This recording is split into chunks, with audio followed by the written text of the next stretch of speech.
He can't move for Boris Johnson's book, his Life and Times when he was Prime Minister, called Unleashed. It's being serialised ad infinitum in the Daily Mail. I can't say I'm finding it that fascinating.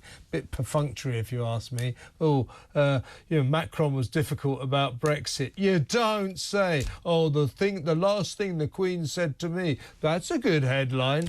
He's nothing if not a practice hack, old Boris. But this is the thing that infuriated me. He said that, looking back on it, he thinks perhaps he was wrong about lockdowns and maybe we shouldn't have locked down. And he now feels that they don't work, or he fears that they don't work. So my point is that during the COVID crisis, when we were going through the 7 gates of hell, not being allowed out of our houses, our lives restricted, can't go to work, can't hang out with our friends, can't go to the pub, we got this Prime Minister who's basically just doing what he's told. He's not bringing his own reasoning or his own worldview into play. He's supposed to be the Prime Minister. If he feared that lockdowns didn't work and they were against his will, why did he just sit there like a meek poodle doing everything that Whitty and Valance told him? Well, basically because he jolly nearly died, as he describes quite powerfully in the book. I'm not as curmudgeonly as you, Kev. I know that.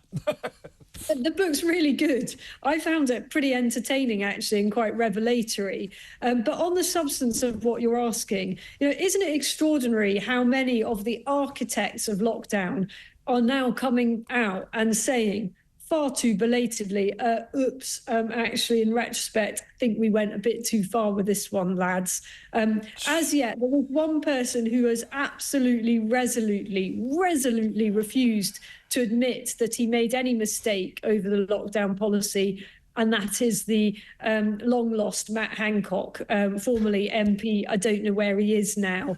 I don't think he will ever admit that they went too far. But last week, Sir Chris Whitty admitted that in hindsight, perhaps they didn't quite get the balance right. Overstated the dangers at the outset, he said. He even suggested that he's not sure if he'd had his time again, that he would do the shielding policy. Well, that was a policy under which some 2 million people were basically instructed to stay indoors and not see anyone and only talk to people through panes of glass for the best part of 12 weeks. And now he's saying, well, I'm not sure that was a great idea, because actually, that caused practically as much damage as it did good. Well, if that, which was at the very heart of everything else we were doing, if that wasn't necessarily the right thing to have done, then basically, as far as I can see, the whole case for lockdown of anyone else kind of crumbles. It's an outrage. I mean, Whitty also saying not sure about masks anymore.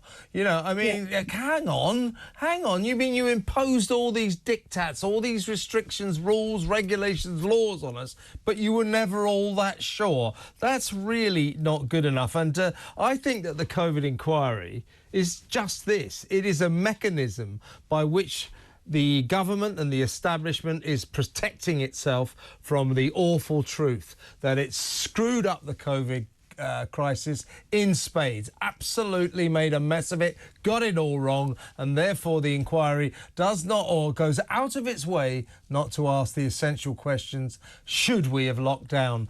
Because they can't face the answer to that question. But Boris does say, he says that what I now think about lockdowns, I'm not sure they work, but they did save lives. But he doesn't believe he believes he might not do it again.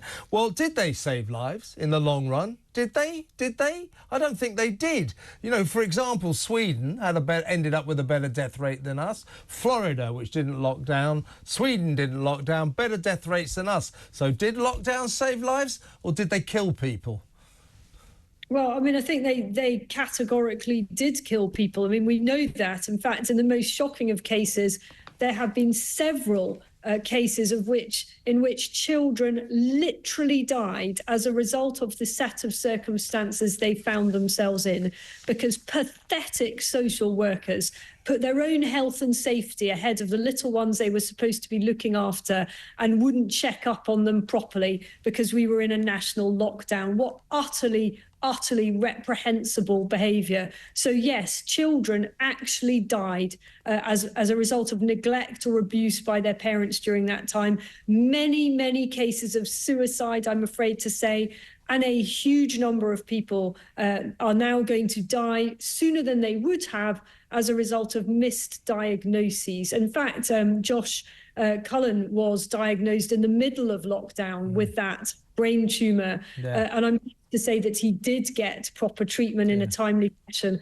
but an awful lot of people didn't. They missed having checked on lumps and bumps. Oh, the cancer situation was dire and continues to be so. Isabel, what an excellent hour. Thank you so much. Great to have you on board, as always. Isabel Oakeshott there, going the extra mile. That was an amazing interview, wasn't it?